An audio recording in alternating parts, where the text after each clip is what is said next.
You heard it right here, right now from the beach. The new ivory is mammoth. What do you guys want to know? I've done way too much research on dinosaurs. Almost a larger-than-life figure. No reason at all to think it was made by aliens. Drop down and go swimming as fast as you can. Out of whale. All these big giants give me a kiss and tell me they don't. The crowd, just the pot, the loudness, the excitement, the electricity. I don't know if I can take your little Canadian destroyer. The future is scary, but it's also wonderful. It's remarkable that Churchill didn't retire in 1945, but I think deep down he felt he had unfinished business. I mean, I think the problem he had was, of course, he wasn't elected in May 1940. He was an emergency prime minister because there was a war going on, and then obviously I think really thought he was going to win the election in July 1945.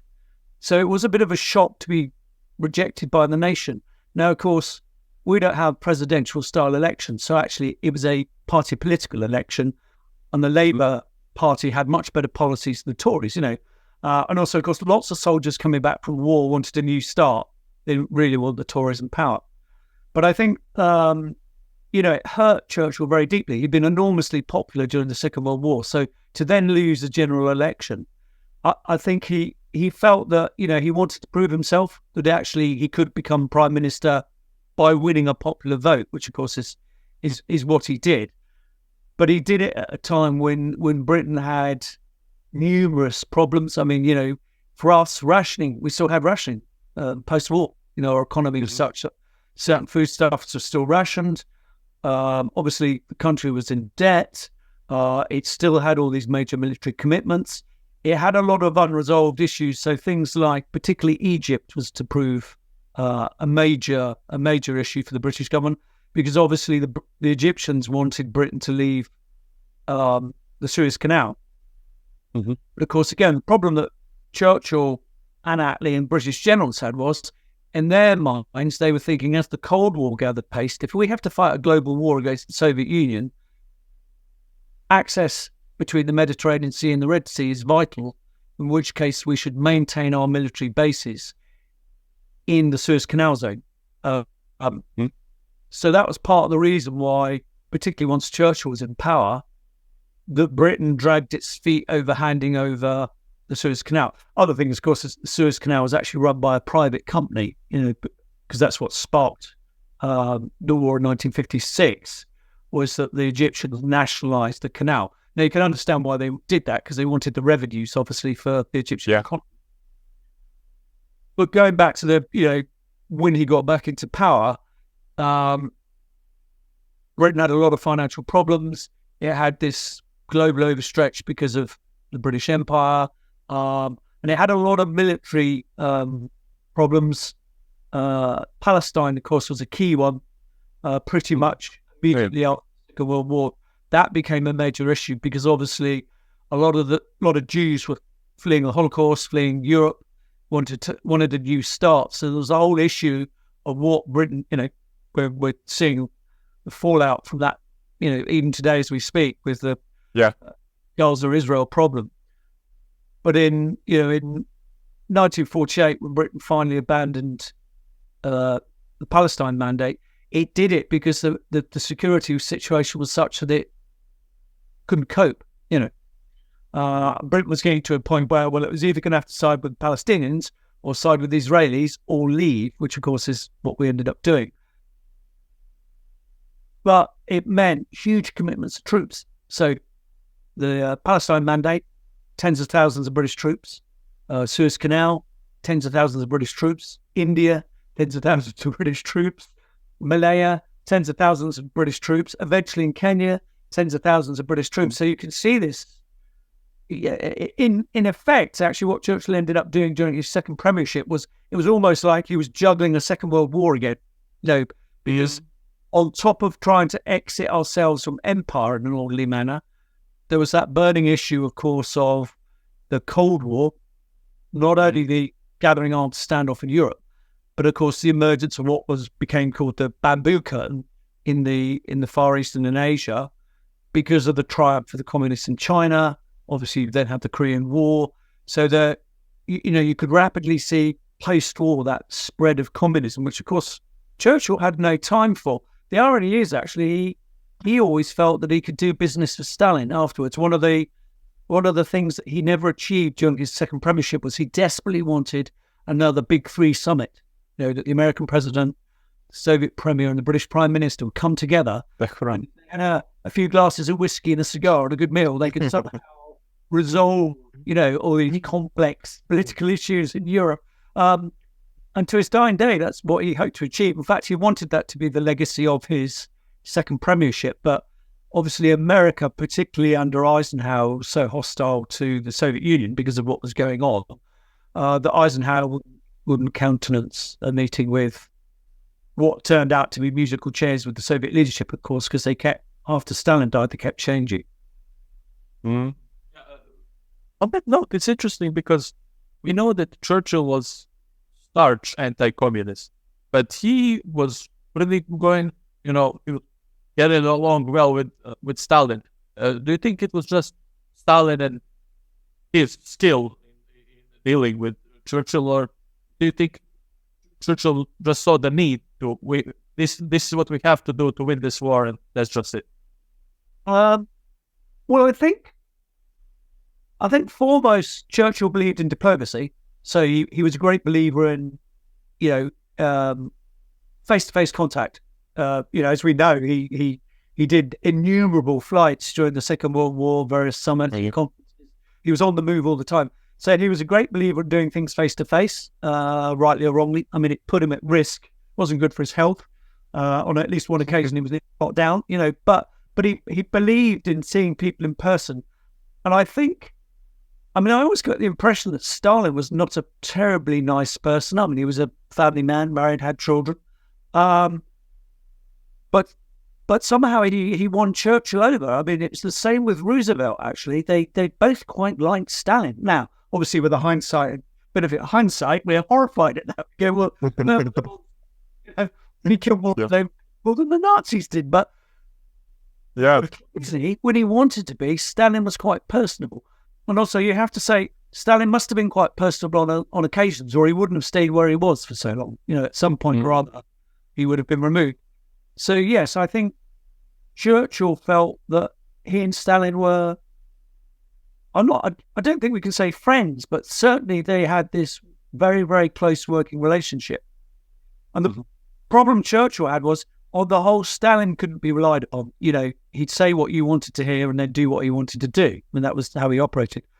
But for Churchill, the key thing where Stalin kept his word was over Greece. And obviously what Churchill rather cynically did, I mean, I don't think he meant to, but he traded much of Eastern Europe as a Soviet area of influence to meddle in Greece. And now, as we know, as the Germans withdrew towards the end of the Second World War, the communist guerrillas and the resistance there was one of the more powerful resistance groups that, you know, had been facing down the Germans. And of course, there was a danger that they would take power. And of course, what Churchill desperately wanted was an undertaking from Stalin that he would not support the communists in Greece. And actually, Stalin was true to his word. He didn't. Now, obviously, Greece was consigned to a number of years of civil war. Britain had to commit troops. But Greece was saved for democracy. So I think after that, Churchill always felt that actually Stalin was a man he could do business with. Now, you have to say what became known as the Naughty document, which was written on a napkin, which basically gave Stalin carte blanche in Eastern Europe. It wasn't a good trade-off, was it? Signing off Hungary, Romania, Bulgaria. If Stalin could have done it, Yugoslavia. Now, obviously, Tito proved to be his own man, as did Enver Hoxha in Albania. I mean, both Yugoslavia and Albania obviously actually fell to communism, but resisted being part of the Soviet bloc. But I think the whole thing with Greece, and of course for Churchill, because he'd failed to save Greece in 1941, he and Anthony Eden were desperate not to fail it again towards the end of the Second World War. What's the balance of that? Well, I also want to talk about Operation Bodyguard. It was crucial to turn the tides of war, to win the war, basically, and make Allies landing in Normandy successful. Its goal was to mislead Wehrmacht, to put Germany on other trail. So did Operation Bodyguard prove necessity to use deception in war of some kind? So I think it did. I mean, in terms of the Allied invasion of Sicily, and then obviously in Normandy, and to a lesser extent the south of France and the Riviera, those deception plans were vital because, of course, the Germans had a finite amount of divisions available, and they had to try and figure out where they needed to deploy them best. And obviously, what Churchill successfully did with Roosevelt was he got this Mediterranean first strategy in that they would clear the access from North Operation Africa. Mincemeat, right? Yes, Operation Mincemeat. They would then invade Sicily and the Italian mainland. And all those operations helped distract the Germans from what Stalin wanted, which was the opening of a second front in France, because obviously that would put the Allies that much nearer to Berlin than if they were struggling up through the Balkans or through Italy. As you well know, Balkans full of mountains, Italy full of mountains. Yeah. South of France is a long way from Paris and indeed getting to the Rhine. So all these deception plans were very important in terms of distracting the Germans as to where the main blow of the Allied operations would land, if you like. Now, famously, of course, Churchill, quite wrongly as it turned out, viewed Italy as the soft underbelly of Europe. He thought if the Allies could push up through Europe very quickly, they could reach Austria and then Berlin and hasten the end of the war, which actually, of course, was not such a silly strategy. But the problem he had was A, Italian geography, and B, the speed with which the Germans reacted to the downfall of Mussolini, because, of course, they occupied northern Italy, which then turned the fighting in Italy into a slogging match. And it took the Allies forever to even get to Rome. They liberated Rome pretty much at the same point that the D-Day landings were taking place. So, yes, deception was very, very important. Again, in terms of D-Day, you've got things like Operation Fortitude, which tried to convince the Germans that the Allies would land in Norway. So there were lots of different, will the Allies land in Norway? They will land in France, southern France. Will they continue in Italy? Will they land in the Balkans? Will they land in Greece, perhaps? Will they come into Yugoslavia, perhaps? There are all these options that the Allies had, whereas ultimately, of course, France was actually the best route across northern Europe to get to Berlin. And also, of course, by the Allies landing in northern France, that would force Hitler to redeploy some of his divisions from Eastern Europe, which, of course, is what Stalin desperately needed, was to alleviate some of the pressure off the Red Army. I mean, on that note as well, the war, when war changed tides, obviously, in the favor of allies. Obviously, from our standpoint, we can look at it and say this is where they turn, then this is where they will win. Because we know that historically, but they didn't know if they were going to win. So on that note, do you think that Churchill in that moment was it pressure kind of levied a little bit, or was he on that pressure of warfare till 1945 basically? Well, in military terms, of course, by the summer of 44, he wasn't really in the driving seat anymore. America was the senior partner in the Allied alliance. And certainly by the D-Day landings, obviously got an American Allied Supreme Commander. The bulk of the armies are American. So certainly by the summer of 44, Churchill's influence on the war was beginning to wane. I mean, he didn't really have much say on the conduct. Up to that point, of course, Mediterranean strategy first. That was his. Obviously, clearing the access out of North Africa. I mean, he was really responsible for that. But of course, he lost influence with the fact that Italy turned into a bit of a dead end. The fighting there didn't really go anywhere. So he, by that point, and also he made himself really unpopular during D-Day because he kept getting cold feet. Obviously, he had the memory of Gallipoli during the First World War, when the landings in the Dardanelles had gone horribly wrong. And certainly for D-Day, he began to fret that there would be a bloodbath. I mean, no one knew that it would go as well as it did. I mean, that's, bit of hindsight. It's quite remarkable. So the Allies thought they were going to get 10 times the amount of casualties they did on D-Day, which, so they didn't reach all their objectives on the day, but they got a good foothold that pretty much they were going to lose. But in the run-up to D-Day, Churchill kept dithering. He kept leaning on Eisenhower and Roosevelt, going, well, maybe we should land in Brittany, maybe we should be down in Bordeaux. He kept trying to cover all the bases, think of all the options. But that made him increasingly unpopular because, of course, the Allies had given an undertaking to Stalin that they would land in northern France. The operation had been being planned for years, down to the finest detail. So to have then Churchill keep mucking around with the plan, it made him very unpopular.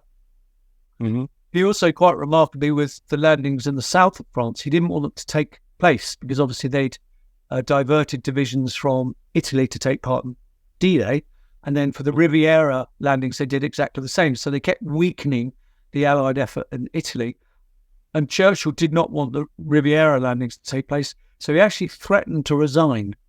He threatened Eisenhower and said, I might have to step down if you go ahead with this landing. Well, Eisenhower quite rightly pointed out, but you gave an undertaking to Stalin that we would do this, that the second front will be a two-pronged attack in France, and we've given this. And also, of course, everything by that point was in place. All the troops had been gathered, all the shipping. So I certainly say August 44. By that point, Churchill's influence on the war is waning. Afterwards, of course, there was much debate on whether the Western Allies should have got to Berlin first or not, but there simply wasn't the political will to do that. And also, of course, the amount of bloodletting that was required to take Berlin, Soviet losses were absolutely enormous when they took it in April. So, in answer to your question, I think he was mindful of what was going to happen, but the level of influence he had was waning. Mm-hmm. Mm-hmm. Yeah. Also from the military aspect, Enigma played a crucial role in tactics of Germans, right? Is it true that British government already deciphered Enigma machine and solved these encrypted messages from Germans regarding the bombing of the United Kingdom, but didn't act on it? Is it true? Was it a necessary sacrifice? Yes, I think you're probably thinking of Coventry, are you? There's this sort of popular myth that Churchill sacrificed Coventry, city of Coventry, so as not to reveal that Britain was reading the Enigma encryptions. But that's actually not true. What they knew was a major raid was going to take place, but they didn't know which city. So they were ticked off, but they didn't know it was going to be Coventry. So I think I've got an idea, actually, some Luftwaffe aircrew had been captured and then they'd interrogated them, plus the Enigma encryptions, which Bletchley Parker decoded, warned them. So they knew something was going to happen, but they did not know specifically it was going to be Coventry. I mean, one of the problems Churchill always had was, of course, only a very small circle were privy to what Bletchley Park was doing, because it was very important for the Germans not to discover the Enigma, and then later Lorenz, which was the German High Command encryption, had been penetrated, because obviously the Germans would then take steps to find a different way to communicate, in code. So it was always very important not to let on that we knew what was happening. And on occasions, Coventry actually isn't a point in case, but on occasions, Churchill struggled to use Enigma effectively. So, for instance, in the run-up to Operation Barbarossa with Hitler's invasion of the Soviet Union, Churchill repeatedly warned Stalin that Hitler was massing his troops to attack. But obviously he couldn't tell him how he knew. So what he did was he told him that the information had come from spies. Well, Stalin notoriously had a very dim view of spies. I mean, he just felt that they were the lowest of the low and traitors. And also, of course, felt Churchill was giving him this information because Churchill wanted the Soviet Union to get involved in the war to alleviate the threat of Operation Sea Lion and the invasion of the United Kingdom. So Churchill had very good information, right down to the date, the German order of battle, for Barbarossa. But of course, Stalin didn't believe him. So Enigma certainly had its uses. I mean, I think it was quite decisive. But you could only use it in a certain way that didn't reveal you knew. And also, even when Churchill tried to, in the case of the Soviet Union, warn them, they didn't believe the intelligence. Now, to be fair to Stalin, I mean, his senior generals, Marshal Zhukov and Timoshenko, were telling him exactly the same thing, but he didn't want to listen. So his failure to defend the Western Soviet Union in June 1941 firmly rests with Stalin. I mean, he had warning, but he didn't act on it. And in fact, ironically, with the Red Army, what they did was Zhukov and Timoshenko decided that it would be a good time to conduct a military exercise in the Western military districts of the Soviet Union. So had started massing their troops, but of course, a lot of them didn't have all their equipment and weapons. So the point that the Germans hit them was the optimum point to do it, because of course the Red Army was not ready. In fact, to make matters worse, it was in transit in a lot of cases.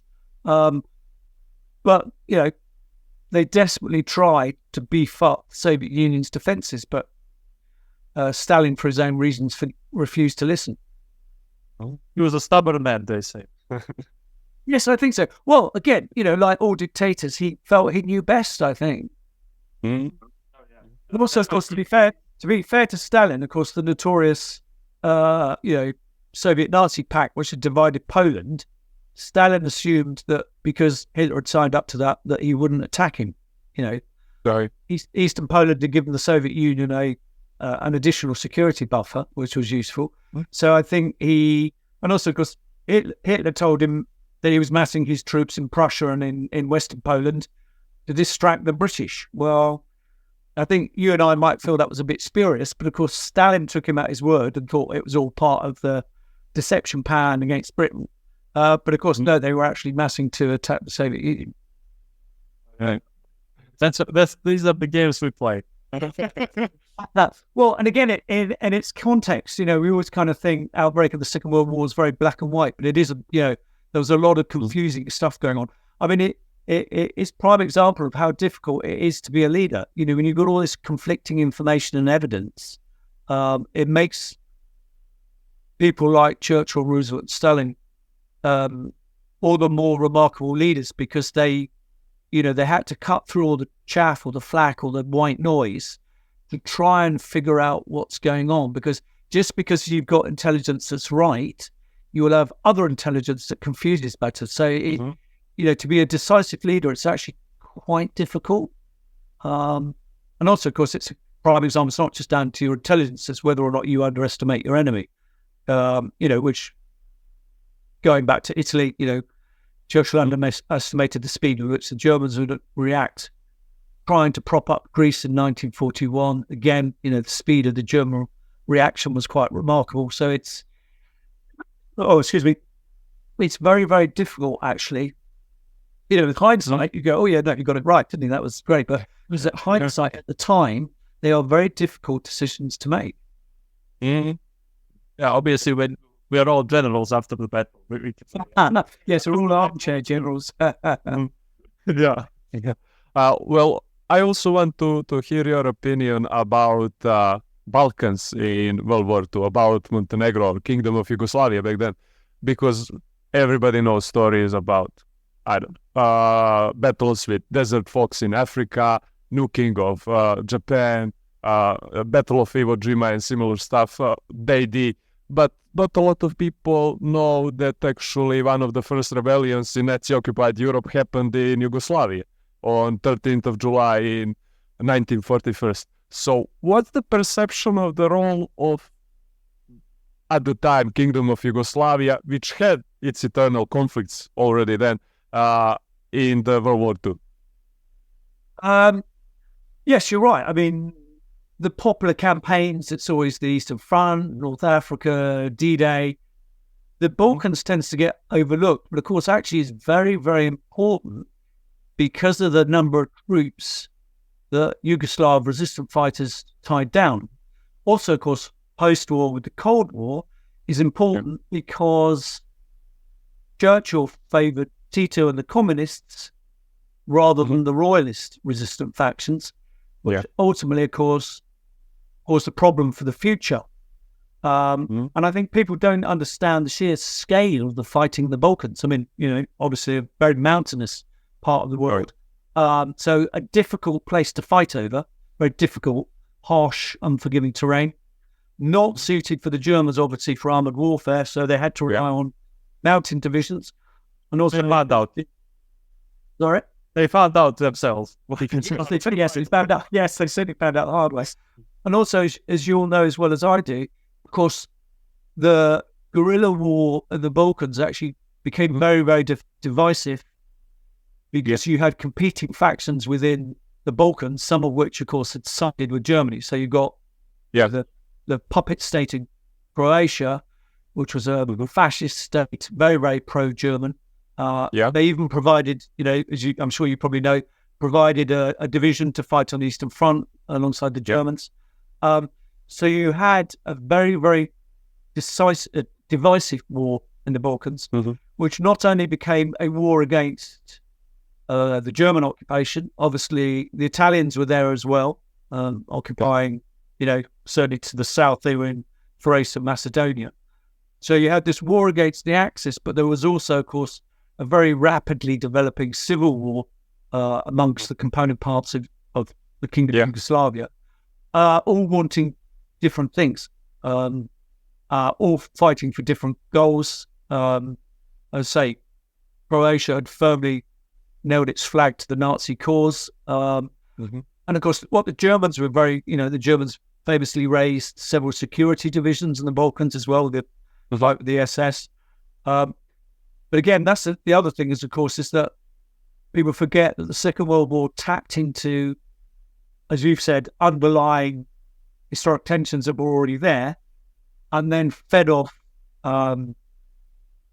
different nationalisms, people's aspirations for independence.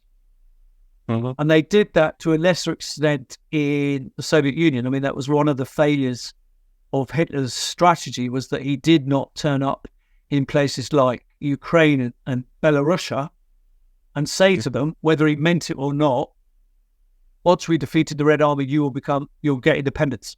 You'll be free of Moscow. Fight with us and we'll help you.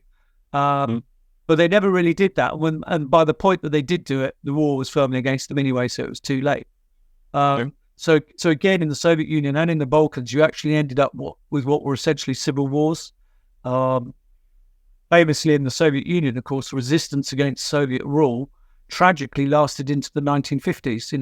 In the Ukrainian nationalist guerrillas lasted till the 50s, and the same in the Baltic states. Again, their resistance lasted, in the forests and in the mountains, lasted until the 50s, until the Red Army had rounded them all up.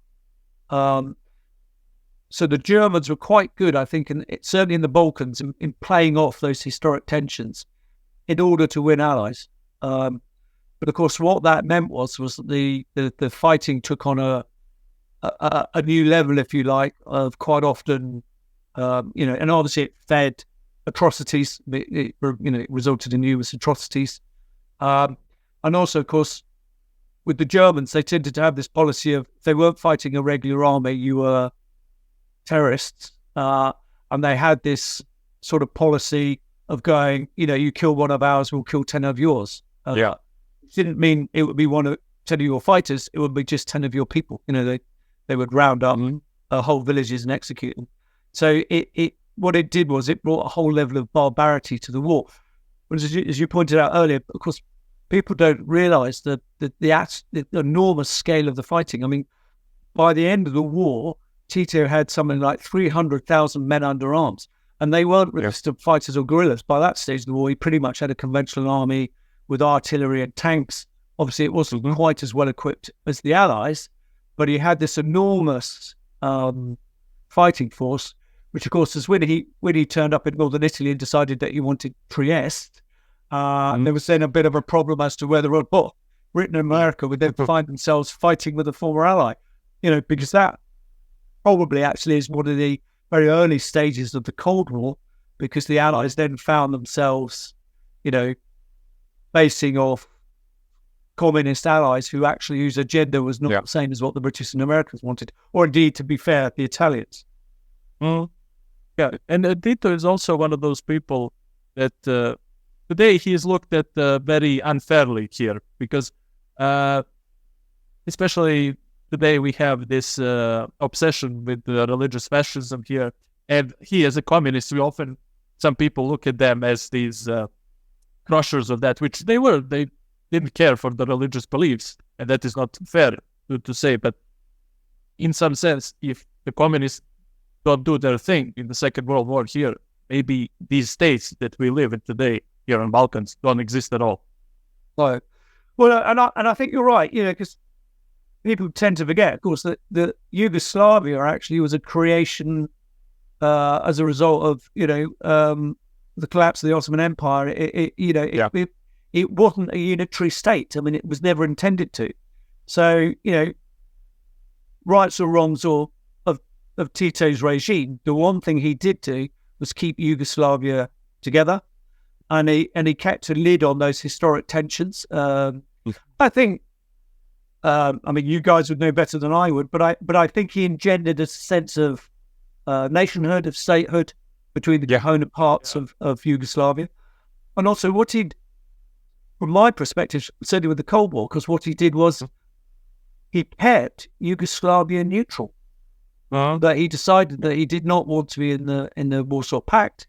He didn't want to be within the Soviet bloc.